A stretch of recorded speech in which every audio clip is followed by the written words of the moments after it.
Welcome back and thanks for staying with us. It's still Rapid Done right here on Rapid TV. This is the final hour for this Wednesday. You already know that on Wednesdays, what we do here is have conversations with the girls. I feel like this is one of the most favorite time y'all have on TV. But yeah, it's understandable. Real life issues, real life topics with the girls. Always fun. Of course, today, as always, I'm not alone in the studio. But before I introduce them, my name is Martha Arlo, and I have been with you from the morning up until this time. I'm starting at my, is this right or left? I still mix that up sometimes. Starting at my left, I have Nenwarandon Yil Mazaka. Hi everyone. Hi, Good girl. morning. We're here again. You're here again. Yeah. And then for the first time on our set on Rapid Dawn, we have Amaka Sophia Ezenwenyi. Yeah. You killed it. Another Gen Z on the set. And now today is her birthday. So yeah, she's spending her birthday with us. Happy Thank birthday. you so much. Jesus, are we in trouble? Are we in trouble or we are in trouble? No, good trouble. All right, thank you for joining us on the show. Welcome. Thank you for having me. All right. So today's conversation, as always, this podcast, I think they always drop the tea on that podcast. Yeah. And so today we're picking up a question that someone had asked on the ISWS podcast. I'm not saying the full name because I mean, but let's go take a look. I was in a relationship with a man from a very religious background. His father is a pastor, and because of that, I trusted the environment I was in. I believed I was dealing with people who valued honesty and integrity. I was intentional and committed in the relationship. Although I am a virgin and we were not sexually active, he agreed to wait until marriage, which I took seriously. We were in a long-distance relationship, so I traveled internationally to see him and invested emotionally in the relationship. I also treated his family with respect. Every time I traveled back, I would buy gifts for his mom just like I would my own. At some point, everything started to unravel. I found out that while we were together, he had been cheating repeatedly, not just casually, but with multiple prostitutes. There was a specific incident where I traveled to see him, and while I was in church on Sunday, he brought a prostitute into the house where we were staying and slept with her. Later, I discovered through his conversations that during that encounter, protection failed, and the woman he was involved with was HIV positive, which led him to start post-exposure treatment. This was extremely alarming to me, especially given the values he claimed to hold. From what I later discovered through his conversations with his friends, because I checked his phone, this behavior wasn't new, and he had been bringing prostitutes into his dad's house while his dad was at church, which made it feel like a deeply ingrained and ongoing pattern. At that point, I decided to leave the relationship. Before I found all of this out, his father, who is also my pastor, was actively encouraged the relationship and constantly speaking to me about marriage and the future together. He would talk about integrating me into the family and even mention taking me to their properties and the kind of life I would have with them. This was happening during the same period he was fully aware his son had already gotten another woman pregnant during our relationship, something that was never disclosed to me. His father then called me to ask what had happened. I explained to him that his son had been cheating, but I didn't go into full details at that point. His response was dismissive. He said things like, "Men these days behave like that," which shocked me, especially considering his role as a spiritual leader. Things escalated when I realized my ex had been misrepresenting the situation to his parents and telling them things that were not true. At that point, I had no choice but to fully explain everything to both his parents and mine so that the truth would be clear. Despite all of this, his mother never reached out to me. Now I've moved on and I want nothing to do with him or his family. However, I'm struggling with this. Because my parents still attend that church, his father continues to approach my mom and give unsolicited updates about his children, including the same son who hurt me. My mother has told me she does not ask for this information. To me, it feels intrusive, manipulative, and confusing. I don't know if he's trying to control a narrative, maintain an image, or simply ignore what happened, but it feels inappropriate given the story. Is it wrong that I feel deeply uncomfortable and upset about how his parents handled everything even though I've moved on? As a pastor, should his father have acted differently knowing the full truth? Well, we already have the full story. Let's let Amaka do what Amaka will do. What are your thoughts on it? First of all, why are the parents here attending the church? That's what I want to know, because why? Okay, as spiritual leaders, they have responsibility. As a spiritual leader, it's not just to preach. You're supposed to guide. You're not supposed to gaslight. So in this situation, it seems to me like the father is trying to gaslight the girl into marrying his son, even though he knows that his son is a red flag. And women are not therapy. They're not rehabilitation for badly behaved men. That's something that's been going on for a while that doesn't sit well with me. When they have an irresponsible son that they know is irresponsible, what comes to mind is, oh, let's get him married to a good woman. Maybe that will, change him, rehabilitate him or something. And that's not fair. You're supposed to come into a relationship or marriage healed. not trying to get the other person's mental health to take a 360. It doesn't make any sense. So as a father, he failed. As a spiritual leader, he also failed. And I don't know why the parents are. I will leave the church, actually. Despite knowing the fact that he's still trying to gaslight the situation or something. It doesn't make any sense. Like, your daughter's mental health is at stake here.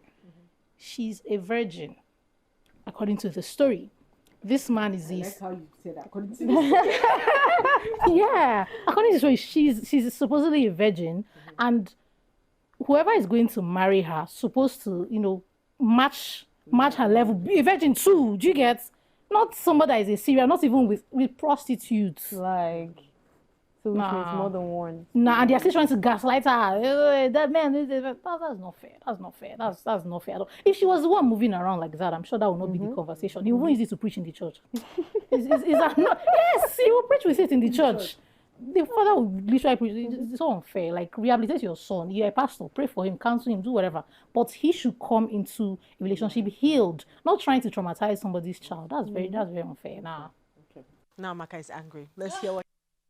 I actually also agree with her, because when I listened to the whole thing and all, I liked the fact that, okay, she eventually left and all of that. But when I now got towards the ending part where I saw that, okay, the mother was still attending the church, and then the father tells the mother, and I'm like, what is your mom still doing there? What's she doing? Like, because, I mean, so many, in fact, it's expected as a man of God, your family is your very first, will I say, congregation, or the very first set of people you should be able to, touch their lives and impact their life before going out. And now you have a son who is all of this. And you could see that, the friends had said, okay, he had been doing that even way before he left the father's house and all. So the father knew that this was who the son was. What did you do about it? You are now trying to persuade or drag this girl into, because obviously for him to be telling her, okay, showing her the properties and telling her, if you marry my son, you're going to get this, you're going to get that. It's obviously him trying to force her into the son's life. And like you said, maybe in his own mind, okay, if he gets married, he will settle down, he will calm down, he will be responsible. If he wasn't responsible in your house, if he wasn't bringing those ladies to your house, you were his father, is it now the wife, where he is now the head of the home, that he will now be all calm? And so the red flags are just reading everywhere in this video. And again, I was worried for the parts where she said she was a virgin. They agreed, to abstain and all of that. But he still went ahead to. So I sat and I was trying to understand how they had that conversation. Maybe it was a situation of, okay, she doesn't want to do it and he wants it, but okay, let me make you happy. So, all right, let's do this, but we'll get it somewhere else. That was, and in all honesty, we've had so many people that are always in that shoes. So they will not, damn the girlfriend, oh, okay, we're cool, we've agreed, we won't do this. But please, let me do my stuff out there. And most of the times, the girl don't even get to know that, he's getting it out and all, which now boils down to transparency in relationship. I mean, if you're in a relationship with someone, if you feel this does not work for you, if you feel you can't, be open about it. And if she still insists that this, then everybody goes their separate ways. You go get someone that is ready to wait with you. Go get someone that is ready to not wait with you. So there are just so many, like I said, so many red flags everywhere. The truth is, now my thoughts are all over the place. But there are three major things I want to say about this. Okay. First of all, I'd like women to learn to choose themselves. First, yes. Because in most cases like this, if you critically analyze the situation, you see that women, they really don't choose themselves, And why do I say this woman did not choose herself? You are getting into a relationship with somebody. You are telling the person, oh, this is what I want, that's what I want. You are already noticing the bad behavior rather than walking away. They want because I could sense that she walked away late. Yes, she knew, because there's no way. She walked away late. There's no way. The way a guy approaches you sometimes, you can almost immediately tell the kind of person the guy is. That's why sometimes a lady just looks at a guy and says, no, this is a player. Nah, this guy is a player. We most likely, we have that instinct, that intuition also, that tells us what a person is like. It's not 100% accurate, but I promise you, if you listen to your gut, for me, 70% of the time, I am right about the person. So sometimes you just need to listen to that gut feeling. And pick the flags. Yeah. When you see signs about people, don't wave it off or don't automatically make excuses for those people because you are in love. And that's why when we have the conversation about early marriage or late marriage, I'm very indifferent about it, because when you are in an early marriage, sometimes you might not be able to pick up these signs easily. You are not smart enough. But when you are more advanced, sometimes you are able to make these decisions. Exactly. You are more mature and all of that. So it's just like a two-way thing for me. That's one. Secondly, I don't know how people arrive at the churches that they go to, but I promise you, if you take away religion from Nigeria, you would see the rot in the character of a lot of people. Honestly. But as Nigerians, we hide under religion a lot. We hide under Christianity a lot.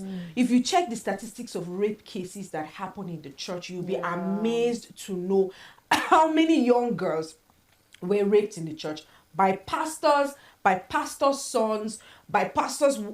You would be so surprised to know, by the pastors themselves. True. Last week, we had a video where the lady was in church and she was talking to a pastor and saying, have you forgotten? You asked me to bring pounded yam and egusi soup to you. You were spanking me. I asked you, were you touching other girls like that? It happens a lot. It happens a lot. And many girls, if they are open to sharing their experiences with you, they will let you know what it has been like in the church. It is a struggle. Even the Muslims would tell you. I have friends, and I'm not saying this based on everybody's data. I'm saying this based on my own personal experiences.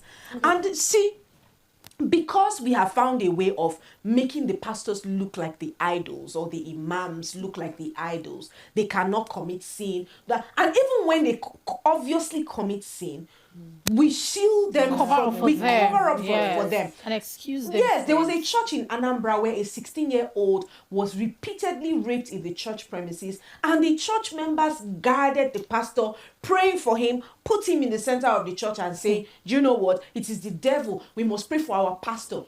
You people, something is happening. Something is wrong somewhere. So if you already have this mindset when you go to church, I don't go to church and think everybody there is perfect. The sick go to the hospital. The dead go to the mortuary. The hospital is a spiritual diagnosis center. So I just automatically have it at the back of my mind is I can meet somebody that is not all right here. We are all seeking salvation for our soul. So I cannot automatically think that I'm meeting a good person here in church just because we're in church. But the good thing is they are listening to what I'm listening to. So if there's any sort of transformation that will come, we both will experience it. Okay, so But generalizing that is very risky. So in the church, you would see things like this happen in the church, in the mosque, but we cover it up a whole lot. So I'm not surprised that the father of somebody, because this is what happens. Okay, look at that pastor who recently married off his autistic child to somebody and gave an amount of money and saying, if you marry my autistic child, I'll give you this. Is there any difference from this? You know the person has a problem, right? Yes. The choice was of the lady. But this lady, you are trying to impose it on her. Oh, my son is a good person. There's no good person that will pick a prostitute and bring them into their house on their supposed matrimonial bed. And lastly, before, what I would say is, as a lady, if you decide that you want to keep your virginity, it should never be because of a man. At all. It should never be because of your church. It should never be because of your society. It should be based on your personal values choice and your alignment with the scripture or what you have decided that you want to do. If you keep your virginity because of a man, you will cry. And that tears will be hot tears. I find it weird when women do that, because to me it's not fair. Look at it this way. You are keeping your virginity. Oh my God, my husband. But the same husband is not keeping it for you. So it's like you are saving yourself for him, but he is doing a national sales. It doesn't make any sense. National sales. It doesn't make. So if you want to be a virgin for yourself, that's fine. But keeping it for one imaginary husband that is not going to value, it doesn't make any sense. Like why are you doing that? Why? Let it be Nah. your personal decision. Exactly. Imagine doing all of that. Just imagine doing all of that, and she later married this man and infected her with HIV. HIV. I mean, come on. And as it is, the guy is probably going to have HIV. You know, that's a 3 month period before you find out whether the guy has actually been infected or not. It's unfair when you put women in a position where they have to compromise for a person's stupidity. Because for you to meet, you already, once somebody has the tag of a prostitute, you already know that this person has multiple sexual partners. So it is ignorant of you, or it is stupid of you, for you to know that a person has multiple sexual partners and still have sex with them without protection. Like, You're just signing your death you warrant. are signing your death warrant because you don't know anything is possible there. Anything is possible. You go and, it's either you go and get her pregnant. You get her pregnant, or you take from her, or she takes from you. It's one of two things. Yes. You all don't know the disease that you all are carrying around. You carry from different places. So let that decision be because you want to make that decision, never because my church. All right, so let me take us back to one of the things you mentioned as regards to relationship in the church. And one of the things I've come to notice is if I'm looking out for someone outside, I tend to be more attentive to the character of the person. But when I'm in church, I mean, it's church, right? And then especially if maybe the person in question is one of those maybe ministers, people that shall perform, you just tend to dim down your investigative level and just give that person, some certain level of grace and allowance, and just feel that no, he is who he say he is. I'll just say you are a Jew. That's all I'm going to say. I'll just say you are a Jew, or maybe you are a novice, because. No, but this is what's going on. And I also feel like probably this is also what happened to her. This is pastor's son. So you she have gave this him that, expectation of... put him on a pedestal. Exactly. So you just have this expectation of, for you to be from that family. Maybe you are like this. And so many ladies are like that. Once they just see, and that's why they fall into the trap of these men of God. What saves me is that I question everything. I question anything and everything, regardless of who it's coming from. So when you question anything and everything, you avoid situations like this instead of just taking his head on. Oh, now my pastor. No, always question everything they say, everything they do. Always question. And the thing is that's how you spot the red flags. Because a red flag will get offended at asking too much questions. Because asking too much questions is a sign of intelligence, and a red flag does not want an intelligent person. They want someone that will just anything you say, they just do it. So when you start asking too much questions, they're already like on the defensive. This one will not work. She's too smart for me to get. And that's how you now pick them out. I'm like, nah, this is not the person. Don't just put them on my pastor said. No, ask questions. It's not even if he's your pastor, it's not everything he says that should sit right with you. You're not a robot. You should have your own opinion. People forget that before, especially for men of God, people forget that, a pastor always says, before he became a man of God, he's first a man. Exactly. So I think that's one of the things people always forget. They're always saying, oh, he's a man of God, he's a saint, he's this, he's that. Well, he's a man. He's a man inside and outside. Exactly. So and I've been in the church long enough to know that everything is not what it seems. When you grew up in that kind of home where it's just show. And you also have to, you have said the most important thing. You have to realize that these people are also human beings, which means that they have flesh and blood. But there's also one part we are not going to miss out. The part where the pulpit is very attractive. The microphone is attractive. And power it comes with. It comes with is very attractive. So you will be ignorant to claim that you don't know that there are people that will also approach these people even though they don't want to. But what separates them from an ordinary man or a man who is in the flesh is their decision to follow God, which they have put at the forefront of everything else. But we'll keep up with this conversation. Let's go out on a very quick break. When we get back, we'll get talking. Please stay with us.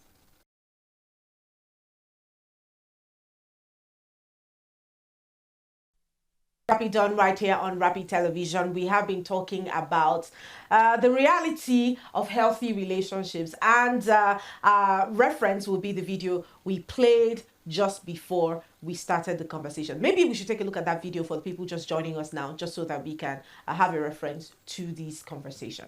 I was in a relationship with a man from a very religious background. His father is a pastor, and because of that, I trusted the environment I was in. I believed I was dealing with people who valued honesty and integrity. I was intentional and committed in the relationship. Although I am a virgin and we were not sexually active, he agreed to wait until marriage, which I took seriously. We were in a long-distance relationship, so I traveled internationally to see him and invested emotionally in the relationship. I also treated his family with respect. Every time I traveled back, I would buy gifts for his mom just like I would my own. At some point, everything started to unravel.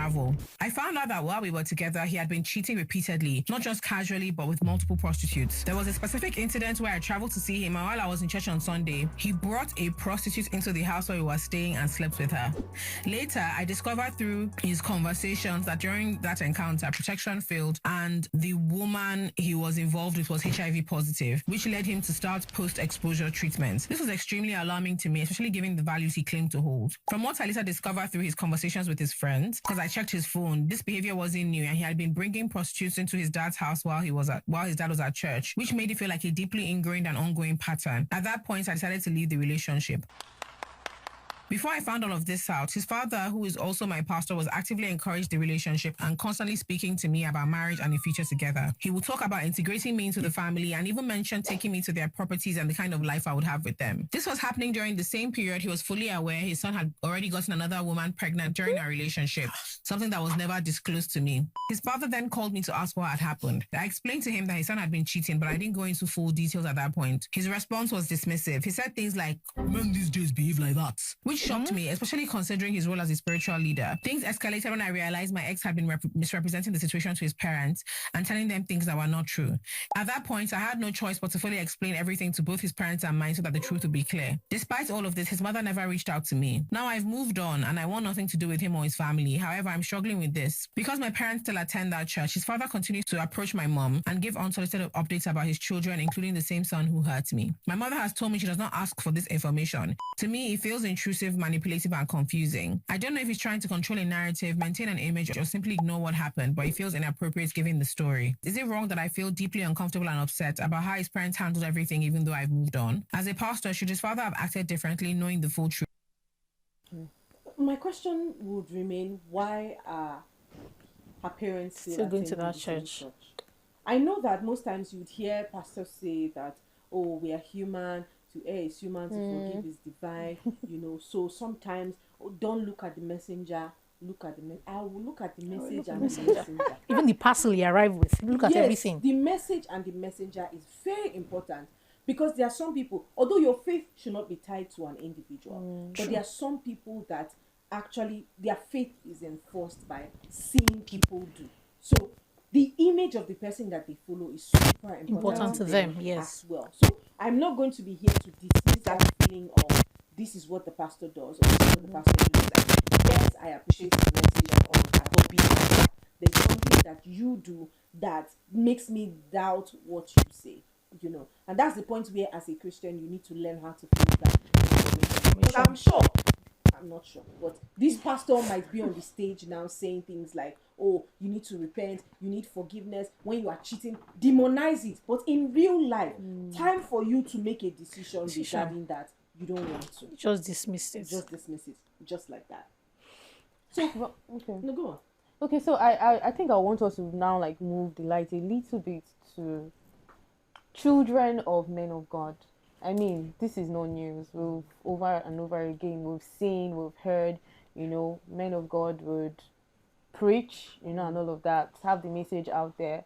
But you look at their children and you see that it's almost as though they either are not usually in the services where the father has those messages. But the point is, you just see that their lifestyles are always, very different and out of what it should be and all of that. And of course, that's obviously what is playing in this video today. And again, although for this particular case scenario, you could see the father still defending, because I don't get why she would tell the father, this is what your son did, and then the father is saying, these are how men behave. Yes. Are you serious? So which means that the father also behaving like that. I just feel like it has always been an issue. It has always been an issue, but I probably just felt, we might still also dwell on that pastors' children, not necessarily pastors' children, but maybe because of this video we are just watched now, in the line of them living some kind of life. And sometimes again, those children now are the ones that get to influence others. I don't know if you've had Sunday school experiences. We find ourselves, I've been in a situation where it's the pastor's child that is now the one influencing everybody in Sunday school.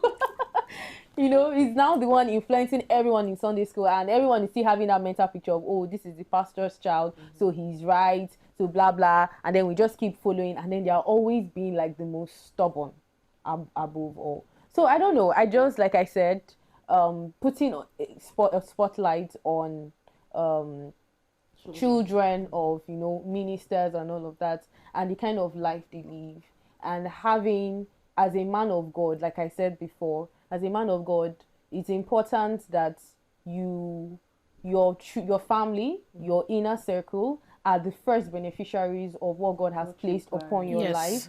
Yes. And it just gets me worried when, as a man of God, you're not worried as to how your child's life is, at the cost of. But again, I feel like it's getting a bit better. We've seen people have come together and have like parenting seminars and all of that to help parents understand that you being a parent to a child is not just to cater for the needs of the child. There's so much more, in character, in destiny, and all of that. Because at the end of the day, people see your child as a reflection of you, yes, of your values, of what you stand for. And a part of me just really feels bad for this pastor. But still coming back to what we said. For the pastor, I'm not going to. You don't feel bad? No, he's shielding the son. That's the problem I have with him. If he had very bad representation, if he had called it out for what he is, it would have been different. But he knows the son is a red flag. He still imposed the son on a nice woman, just as the story represented, and he still tries to gaslight the situation, and still trying. That's how men. No, at that point you're not supposed to speak like the father. You're supposed to speak like a pastor and a spiritual leader. And what he said was just all shade of wrong. Like for pastors' children now, they grow up with a lot of pressure because people expect them to be a certain way, act a certain way, and you're forgetting that God did not call them. It's their father or mother that God called, but they just have to be a certain way.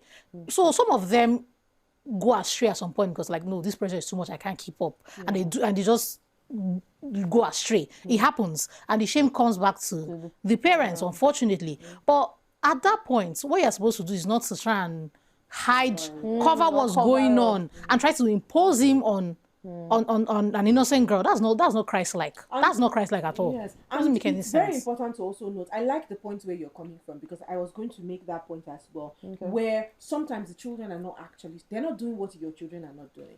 The pastor's children are like your children. Like your children.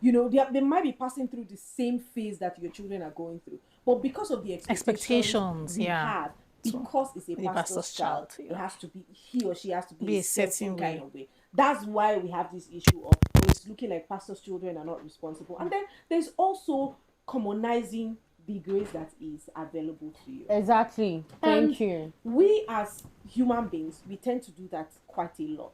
Where because we have access to something that is scarce to others, we trivialize our access to that thing.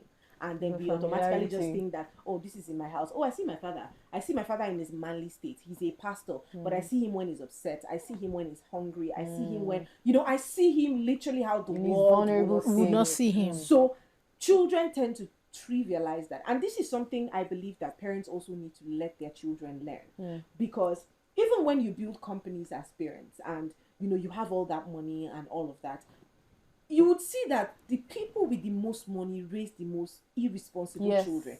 Irresponsible in the sense that they don't have any intelligence when it comes to finance. They don't care about taking on tasks or responsibilities.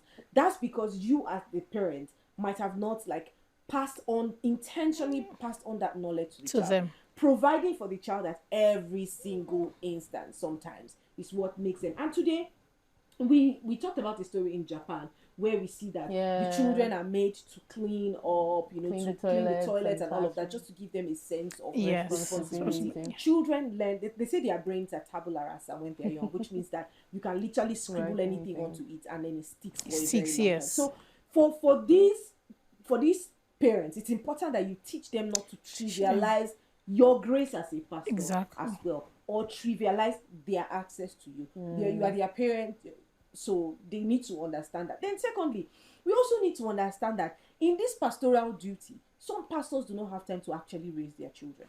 True. Because I agree. You go for ministration here and there, counseling, flying from one country to another. When you are home, busy. You just want to eat and sleep. And rest. And when you are not eating and sleeping, you are praying. This is the faulty foundation of priesthood that Africa has taught their spiritual leaders. Because you have a responsibility as a spiritual leader, you have a responsibility as a husband and as a father. None of these responsibilities must suffer because you are a pastor. That is your calling. But alongside your calling is other things. Your responsibility as a father and as a spouse. And so sometimes you would see that the men are so keen on being a good pastor. They want to have a good image as a pastor, and they end up becoming bad parents and bad husbands. Exactly. So these are also issues that the church needs to raise. And I believe now, like you said, it's a lot better. The church is starting to have conversations about, usually we demonize sexual immorality in the church, which is what this pastor is also trying to do right now. But it is a real thing. It is a real thing that you need to teach people about. Nobody wakes up one day and just has total and absolute control over the flesh. Even the Bible says that you will beat your flesh to submission. You beat what is stubborn. You don't beat what is obedient. Right? So you know that there is going to be some sort of battle between you and the flesh. So you need to teach them that it is biology. Your body wants what your body wants. True. But in understanding that is also understanding the place of your spirituality in dealing with the matters of the flesh. But there's how we just join it in the church. We just join everything in the church. You just tell them sexual immorality is bad. You don't explain anything else to them. Pray. And then they start demonizing the people who engage in that. But it is what your body, like I said, your body wants what your body wants. True. And as a woman, you know what your body goes through every month. single month. So you think it is only by knowing that sexual immorality is bad. You think that's the only reason you don't sleep around. It is because you also have a knowledge of how to control that, both with the knowledge of biology and the knowledge of your spiritual obligations as stated in scripture. Yeah, the control that we have as humans is what makes us different from animals. Animals act on instincts. There's no control. They want what they want when they want it. But as humans, we cannot act as animals and just say, nah. You have to have a degree of self-control for you, and you're responsible for that. That's why I find it very manipulative when maybe somebody is cheating on their partner, and when you go to your spiritual leader, they'll say, just praise the devil, it's the devil. It's not the devil doing anything. The devil is on holiday, it's not the devil. I just remember the video, it's you. The video where the man of God said, if you catch your husband cheating, that you should pray. They always say that. They always. Oh, why did you have to call? No, but that's it. That's it. You see what I'm and you should make say. declarations that your husband is not a cheat. But do they pray? Do they pray for the wives? Do they do the prayer? Look at what he said. When you see the man cheating, you say, "Don't call him your tongue. Don't call him a cheating man. Your tongue is powerful. You are a righteous man. A righteous man. How? You don't call out righteousness from a person. So I'll be fasting and praying at home, and he will be frolicking in the sheets with the side chicks, and they'll probably be even laughing at me that is praying at home for him. Like, it doesn't make sense. I'm praying. Check it. It's just like this, yeah. It's just like when somebody is, let's say someone is a drug addict or something, and they don't realize that it's a bad thing. They don't want to change or anything. They have not made any effort to change. And me, on the other hand, I would not be taking rehabilitation on their behalf. It's not going to work. They have to do, if he's a cheat and he feels, oh God, my flesh, I cannot control it, he should be the one to kneel down and pray to God to help him control the urge. I should not be the one doing that. Feeling headache, I'm the one taking Panadol. It doesn't make any sense. It's manipulative. It's very manipulative. Prayers. He should pray for himself. That's why a lot of Christians pray amiss. Amiss. Did you see that? Someone that said, I saw one pastor. I don't know his name. I saw that said a prayerful wife is more powerful than an abusive husband. I don't know if you saw that thing online. Said a prayerful woman is more powerful than an abusive husband. This kind of preaching is what lead people amiss, because they feel that with prayer everything with prayer solves everything. And where they're supposed to walk away, the Bible says wisdom is profitable to direct. when you're supposed to walk away, you say, no, I'll Even pray. faith without work is dead. Sometimes, alongside your faith is walking away from Walking that, away from the walking away situation. from that Yeah. situation. And I'm happy that the lady came to a conclusion Yeah, for walking and away. walked away. And if she's listening, she needs to know that she should not feel guilty for anything. No, at all. It is your parents you have to drag out. Because For that I, church. I feel like from the tone to which she wrote that message, it still feels like a part of her still maybe feels bad For like, maybe the I did. family.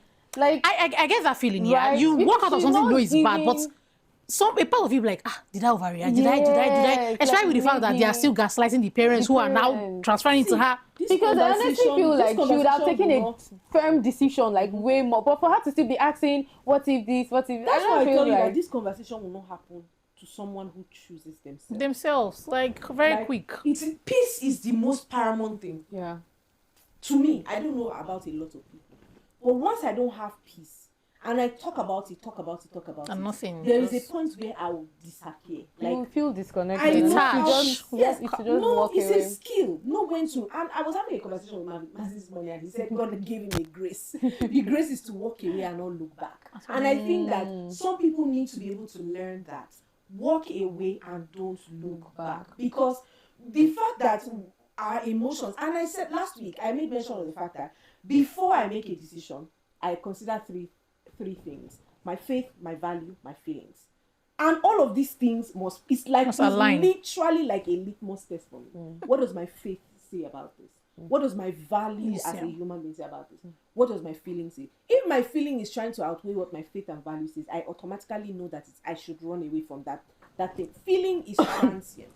It's not going to be there forever, you know. And the reason people become so damaged is because we keep remaining in very terrible situations and hoping that it will change. When the person that we are hoping will change is not taking out any practical step towards Nothing changing. at all. So you see, that's why a lot of people end up being damaged. They will go to other relationships and start to spill blood on the people. Yeah. That Yeah, Still that bleeding. true.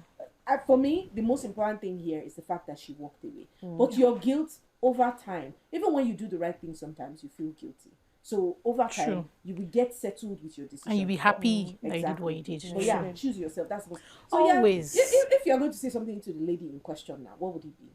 This is wrapping up. I'm proud of you for walking away. I'm very, very proud of you, because at the end of the day, you are going to be the one in that marriage. You'll be the one crying while putting up a brave front in front of everybody. So it's good that you chose yourself. It's good that you walked away. And next time you learn from what happened, and next time you apply it in your next relationship to make sure it doesn't happen again. But always put yourself first. Don't put anybody on a pedestal. Everybody's human and they can misbehave. So that's it. Don't feel bad. What would you say? I'm tempted to say Amaka has said it all, but I mean, your peace is paramount here. Yeah. You know, your peace is paramount. You're valued. You're a valuable asset. So you should see yourself as one. And then moving forward, like she has said, you know, now there are so many lessons to pick from here. So it would be foolish to go into another situationship where you're just coming out from one. So yeah, you step into the next with your eyes wide open and just love yourself so much. You get to a point where you love yourself so much that whoever is coming will just be a part of, you know, how you've treated yourself and how you've handled yourself. So yes, and then please tell mom and dad to leave that church. Church Thank fast. you very much. Immediate As- alacrity. like- Speed. Yeah. So yeah. Yes, this is where we wrap it up. And for me, I'll just say learn to romanticize your life. You know, anybody that comes in just follows through with that train. You see how I treat myself like a princess. Yeah. You want to come and treat me like a papa? It doesn't work like that. At all. But anyways, this is where we wrap it up. Thank you so much for being here. Amaka, thank you so much for Thank coming. you so much I for hope you having me. will come again. Yes, please. Are you I like sure? I like the ambience. Yes. Okay. All right. Period. She's not, do you notice she's not giving too much of a Gen Z vibe? No, This is like she's- a mature, Yes, this is a very mature Mature conversation. you know, love Yeah. it. Thank Love it. you. I hope some other people can see. The They know Gen who Z.